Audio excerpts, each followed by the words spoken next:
This face, behind those eyes, is the beginning of genius. Deze man heeft niet 1, niet 2, niet 3, maar 11 Rembrandts in zijn bezit. If you think that all of the art that you love is only housed in museums, you're wrong. De Rembrandts vormen samen met 250 andere oude meesters de zogenoemde Leiden-collectie. The collection is not named the Kaplan collection. The collection is named after the birthplace of the master from Leiden. It's an homage to Rembrandt and what he began. We realized that the greatest opportunity that we had as collectors was being able to take paintings from the private domain and return them back to the public domain.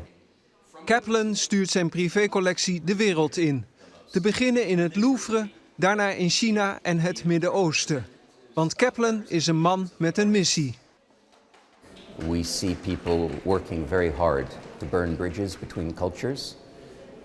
We see lots of talk of building walls rather than tearing them down.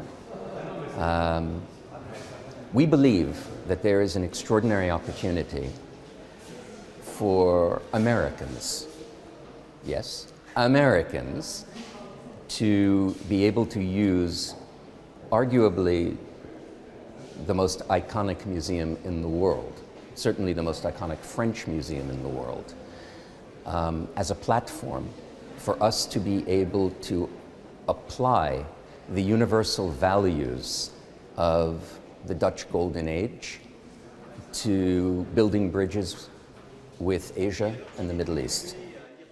The idea is to share, and as he puts it himself, building bridges instead of burning them. And obviously art and collecting painting, and among these paintings by one of the most universal painters, Rembrandt. That's part of his great scheme. It's all about sharing. It's all about sharing.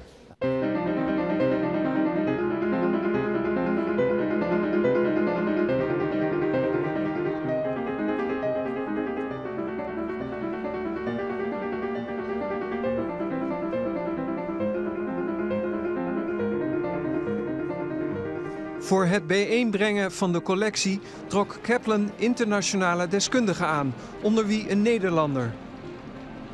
We zijn naar het Metropolitan Museum gegaan in New York. Ik heb hem bij de hand genomen, ik heb hem schilderijen uitgelegd, hoe je dingen kan herkennen.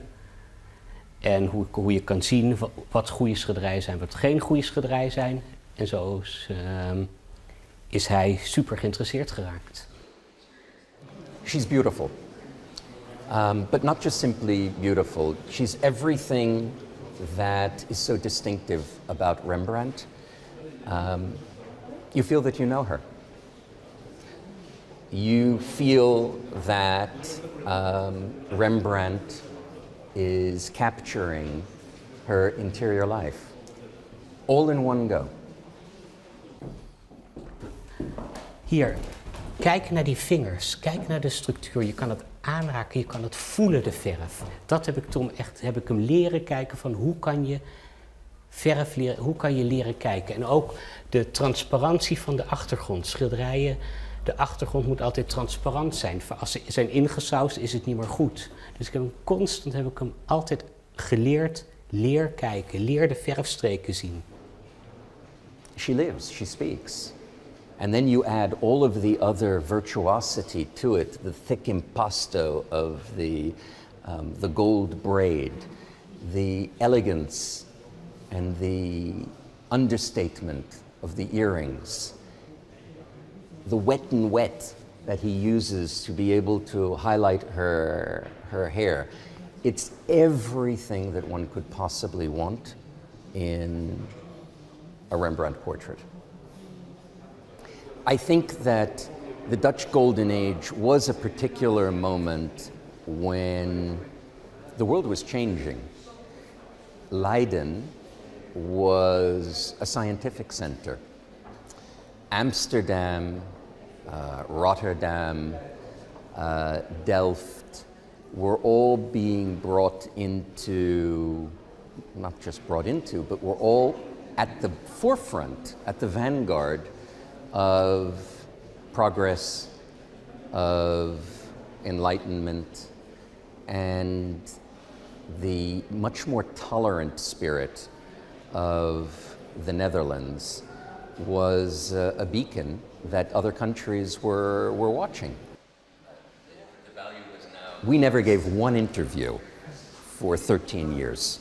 The only reason that we have come out of the closet is because we realized that once we put all of the information about the paintings online and made it freely available to everybody, that whether we wanted it or we didn't want it, and candidly we didn't want it, but we accepted it, we knew that we would be part of the story.